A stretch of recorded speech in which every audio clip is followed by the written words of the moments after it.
나는 주를 경외하는 모든 자들과 주의 법도들을 지키는 자들의 친구라. 새벽을 깨우는 거룩한 기도자 여러분, 주의 말씀의 역사를 통하여 매일의 일상 안에 하늘 찬양이 있으며 믿음의 선한 우정이 살아있는 성도의 교통의 복됨을 충만히 누리는 시간이 말씀 앞에 열려지기를 소망합니다.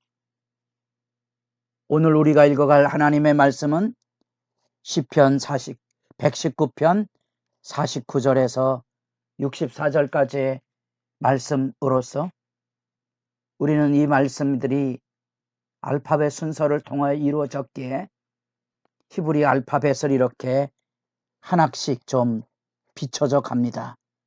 그 안에 오늘은 이 자인이라는, 그래서 칼과 같은 의미를 가지고 쟁기와 같은 의미를 가지고 있고요. 이게 자인이 쓰여진 가장 대표적인 글자가 자카르라는 말인데, 여기 49절에 주의 종에게 하신 말씀을 기억하소서 하는 이 기억이라는 단어입니다. 마치 그 말씀을 가지고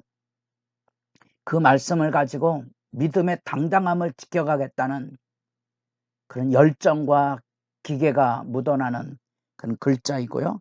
이 자카르라는 기억이란 말은 하나님과 하나님 백성의 구원을 열어주는 출애굽기 2장 24절 이하로 내려가는 말씀 속에 담겨져 있는 자기 백성들을 신음하는 애굽의 종살이에서 말씀을 기억하사 찾아오시는 그 하나님의 구원의 역사, 그게 기반을 이루고 있는 용례입니다. 그래서 신명기 말씀을 두 글자로 대표해서 이해한다면 쉐마 들으라는 말과 기억하라는 말이죠. 그것은 하나님께서 이스라엘 백성을 기억하고 말씀을 따라 자기 백성에 찾아오시기 때문에 신명기의 절규가 그겁니다. 하나님의 말씀과 그 은혜를 잊지 말아라 하는 내용이 이 기억이란 말에 담겨져 있는 자카르의 자인 글자의 중요한 단어가 되고 있고, 첫 단어가 49절에 주의 종에게 하신 말씀을 기억하소서. 주께서 내게 소망을 가지게 하셨나이다. 출애굽기에 나타난 하나님의 기억이 자기 백성을 말씀을 기억하사 언약을 기억하사 종살이에서 건져주시는 그 하나님의 기억처럼 여기도 주의 종에게 하신 그 말씀을 기억해달라고 청하면서 주 앞에서 나는 종, 주와 종, 그러나 이 주와 종은 억압과 지배가 아닌 언약의 관계로서 어쩌면 아들처럼 신부처럼 존귀한 존재로 영접하고 받아주는 그 주님과 종의 관계 안에 하나님의 언약의 말씀을 기억하고 기다리고 있습니다. 50절의 이 말씀은 나의 고난 중에 위로라. 주의 말씀이 나를 살리셨기 때문이니다. 하나님의 말씀 앞에 엎드려, 하나님 말씀 앞에 엎드려 눈물 쏟음으로 거친 세상의 여정 앞에 무너지지 않고 믿음을 지키겠다는 거룩한 찬양과 은혜의 경험이 있습니까? 그 중에 제게도 한 구절입니다. 이 말씀은 나의 고난 중에 위로라. 주의 말씀이 나를 살리셨기 때문입니다. 교만한 자들이 나를 심히 조롱하였어도 나는 주의 법을 떠나지 아니하고 주의 율법을 버린 악인들로 말미암아 내가 맹렬한 분노에 사로잡혔나이다. 교만한 자들의 회방과 조롱으로 인하여 우리가 살아가는 삶의 규례 가운데 말씀을 기억할 때에 때로는 어두운 밤에 엎드려서 주의 말씀이 내게 다가오므로 희망을 꿈꾸고 다시 일어날 뿐 아니라 악인들의 행포에 대하여 거룩한 분노를 가지고 마주서서 싸울 수 있었다는 거죠. 여러분이 잘 아는 사무엘상 17장에 블레셋을 향하여 내가 누구이건데 감히 하나님을 대적하는가? 칼과 단창으로 내게 오는가?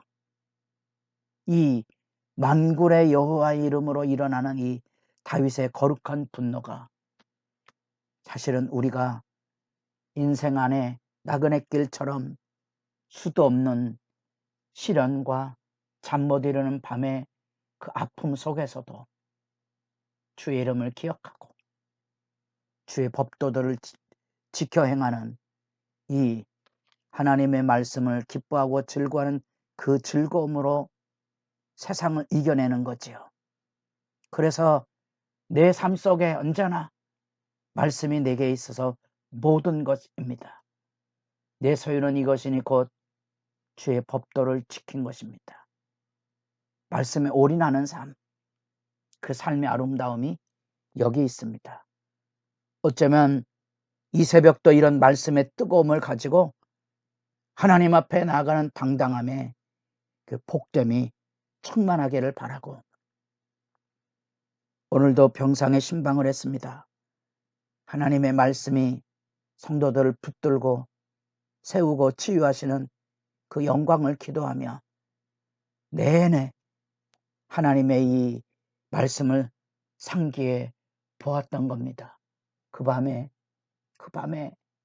눈물을 흘리지 말고 하나님의 말씀을 붙들고 승리할 수 있는 영광이 나타나기를 그 말씀을 기억하고 하늘 위로가 열려지는 7번째 글자 자인의 기도 구문이 본문입니다.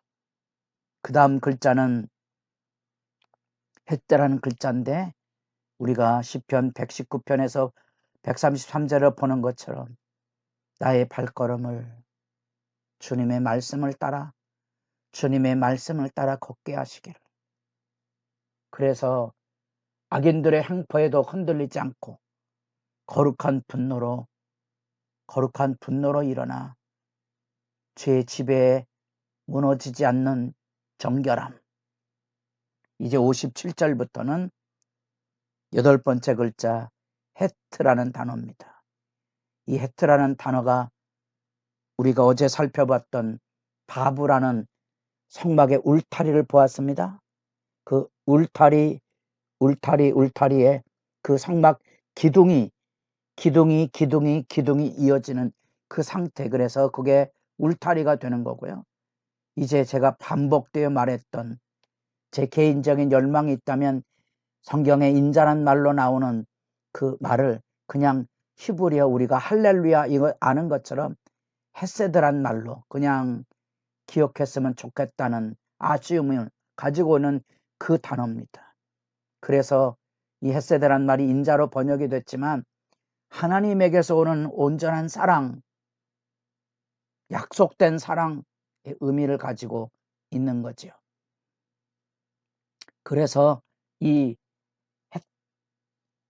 헤트라는 단어를 가지고 여호와는 나의 분기시니 하고 그 첫 번째 단어를 표현해내고 있습니다.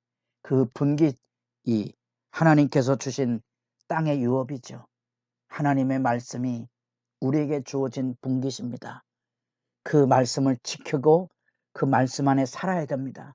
그 온 마음을 다한 은혜에 대한 기대와 그 기대를 가지고 있는 철저한 순종과 복종이 여기 내가 걸어가는 그 길이며 말씀을 통하여 주의 길을 만나게 됩니다. 그래서 하나님의 말씀 앞에 철저히 거꾸러져서 분명하고도 확실하게 악인이 올거매는 위협이나 조롱이나 해방 앞에도 흔들리지 않고 하나님의 말씀을 붙들고 그 말씀을 가지고 철저하게 바른 순종을 통하여 믿음의 길을 걸어가겠다는 그 기계가 여기 담겨져 있습니다. 오직 말씀만 붙들고 살겠다는 그 열정이 우리가 바벨론 포로의 오둠의 길에 끌려갔던 젊은 다니엘과 같은 일꾼들이 주님의 말씀대로 살겠다는 그 진정한 믿음의 열정을 여기 하나님의 말씀 앞에 머뭇거리지 않고 오직 주님의 말씀 앞에 거꾸러져서 순종하는 그 기계와 열정, 그래서 주의 계명들을 지키기에 신속히 하고 지체하지 아니하였나이다.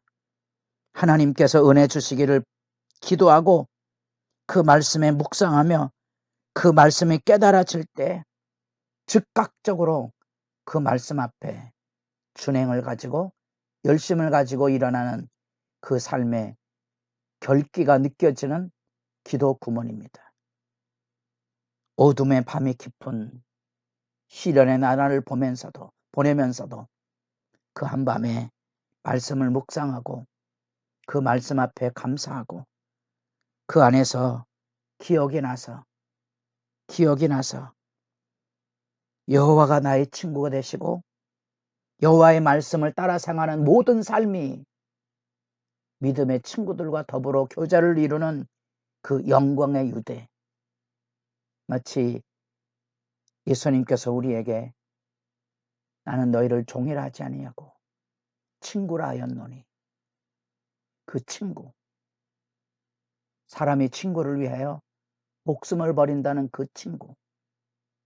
그래서 우리도 예수님 안에 친구가 되어서 사람이 친구를 위하여 목숨을 버리면 그보다 큰 사랑이 없는 것처럼 우리는 이 말씀의 진실함 속에 믿음의 친구를 만나고 그게 그 인자하심입니다.